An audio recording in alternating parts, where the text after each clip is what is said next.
and welcome to day 7 of our 12 days of whiskey. So we're over the halfway mark, and I'm joined by Luke John. Buongiorno. And today we're thankfully back on actual whiskey, unlike yesterday, which was liqueur in my eyes and in Luke John's eyes.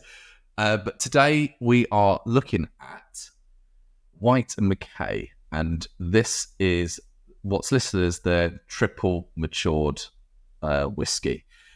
It's a blended whiskey. So Whyte MacKay, we couldn't find a miniature of it, so that's why I've got the full-size bottles here.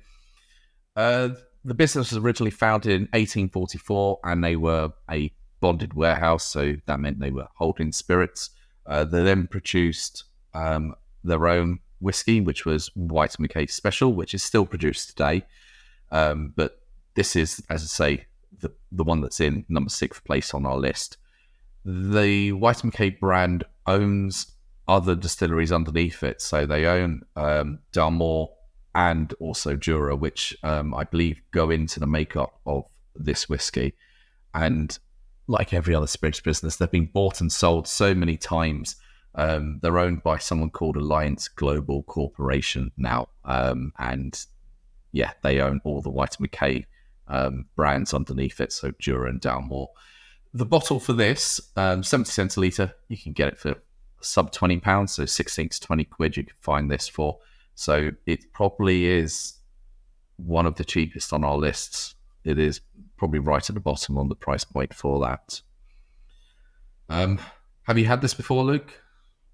I've never had Whyte MacKay before. One of the reasons for that is, as you've just said, kind of the price point. For somebody who likes a wee dram every now and again, it's kind of a beginner's price point. Those just venturing into blended scotch. For me, I've always just thought it's a little bit cheap. I mean, for me, the bottles must cost more than what's inside. But as Liam said, it's triple matured. So that means it's been within 3 casks. I believe one, which is sherry, which Liam's going to love because he doesn't like sherry. But, you know, kind of like yesterday's, I was kind of all for the honey liqueur and lemonade. Well, Liam kind of wasn't. So kind of role reversal on that one. Well, I mean, let's get this open and see what it looks like in the glass. Well, I should point out I am going to stay neutral for the sake of reviewing. Colour-wise, what are you making of it? It is light. It has got a little bit, I say, a little bit of the sherry, but it could be colouring, to be honest, at that price point. No offence, Whyte MacKay, but it looks darker in the bottle for sure. Once it's out in the glass, it looks a lot lighter. I'm looking at the bottle thinking, yeah, that does look too dark to be sherry cask, especially for something of this level. How long would they have it in a sherry cask for? For that price point, they can't be having it resting around long. There's no age statement on this. It's blended, so they've got it in wherever it is originally. Then they chuck into sherry, then to chuck it in something else. How long are they getting of it? Just like a little wisp of sherry overnight? So I reckon first cask, they could leave it there for 2 to 3 years. Sherry, looking at the colouring, I would say 2 to 3 months before then moving it back into another cask. It looks pretty thin in the glass. It's kind of got no legs to it, as the saying goes. Yeah, and I mean, going back to that colour, it's kind of like a Werther's Original. It's kind of got that light, toffee colour to it, but yeah. I'm not dreading it. I'm just kind of disappointed already in it. the potential deceptions that may be in there, that its body doesn't look very, it looks thin, and then also that the color might not be the actual color, and sherry might not be sherry. The sherry glass may be just an overnight stay, and then it's back out again. Yeah, I kind of will say, like, the branding and the design of the bottle is far superior, I believe, than what we're going to get, because for that price point, for that level of nice branding, you just look at that and think, yeah. You're looking at the white writing on the black background sort of thing. It does look quite sexy, and then you've got the red. And you've kind of got your lions etched in, just down there, or blown into the glass there. So, well, I've just got a little spoiler on the back there that's been etched into the glass. I won't ruin it for you just yet. You can tell me if your wording matches what it says on the back of the glass. But nose-wise, actually, that nose doesn't smell bad at all. So it is fruity. There is that sherry. The dry fruits that you get from a sherry, isn't it? Yeah, that's definitely coming through. I'm also getting honey, not as honey as yesterday's. I am getting a honey element off that as well.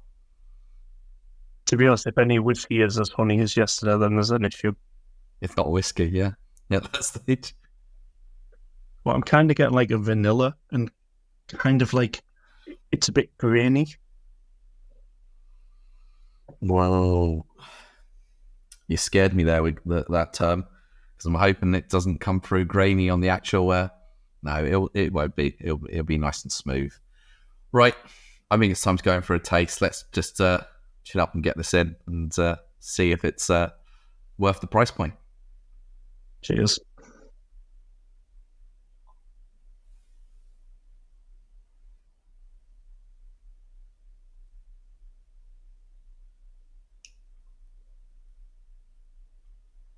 So there's a slight honey.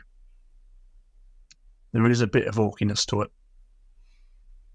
There is a tiny hint of dried fruit.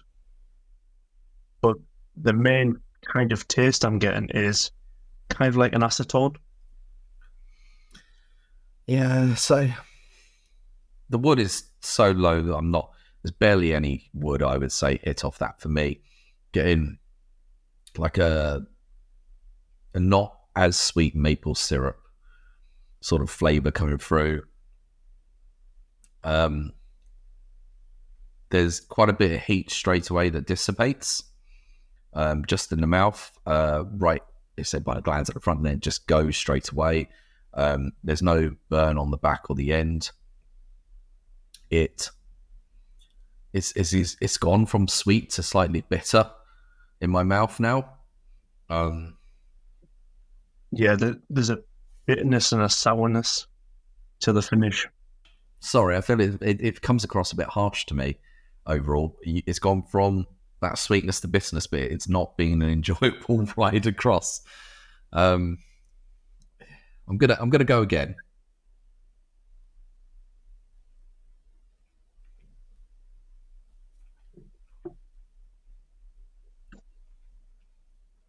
I'm trying to draw out flavors. There's a slight plum, if I have to say that, but there's not much to it. To me, it's kind of what you get with an extremely cheap blended whiskey. No offense to those that like Whyte MacKay, but for me, I'm trying to put it in a way not to offend people. It's kind of your alcoholic, I'll drink one a day type of bottle. You're saying this is the whiskey market. Yeah. I mean, to be honest, the ones that we've had to date, so those are much better than this. to see this so high up for what you get, I mean, we're at the midway point. There's others there behind it that are much better. Yeah, a bit concerning.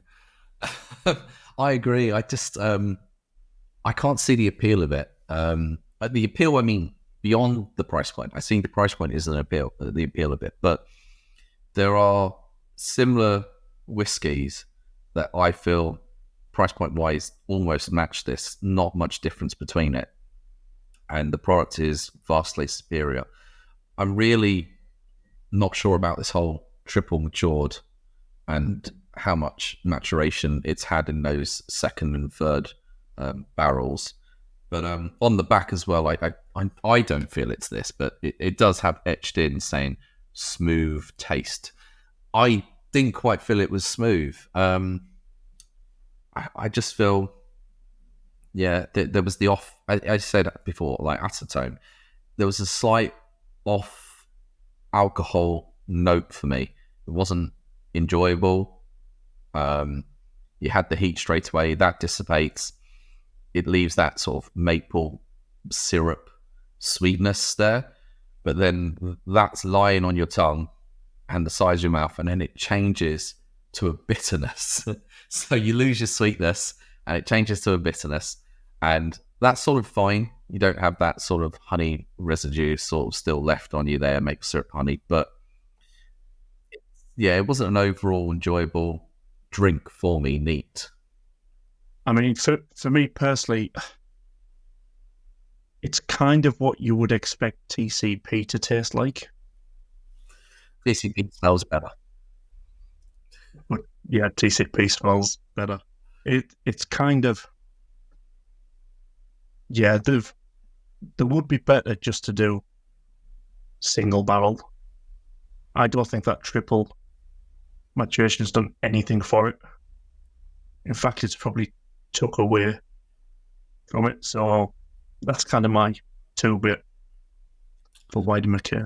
I'm just concerned that they're using Dalmore and Jura barrels to make this. They could be making really good whiskey with those. But that's beside the point. Yeah, I think for both of us, a bit disappointed that this is in 6th place. It's very high.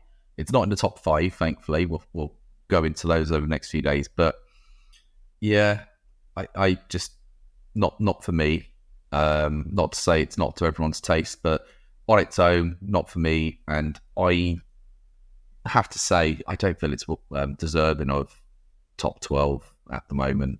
Others, I would, say they perhaps need shuffling in positions, but I would probably demote this out of my top 12 if I was looking at it. Yeah, I agree. All right, well, that is taking us to the end of the current year. We'll be going into the top 5 next year. I mean, everyone, I hope you have a happy New Year's Eve and drinking something slightly better than this, unless that's your little hit that you like. And we'll see you in the new year. Take care, everyone. Ciao.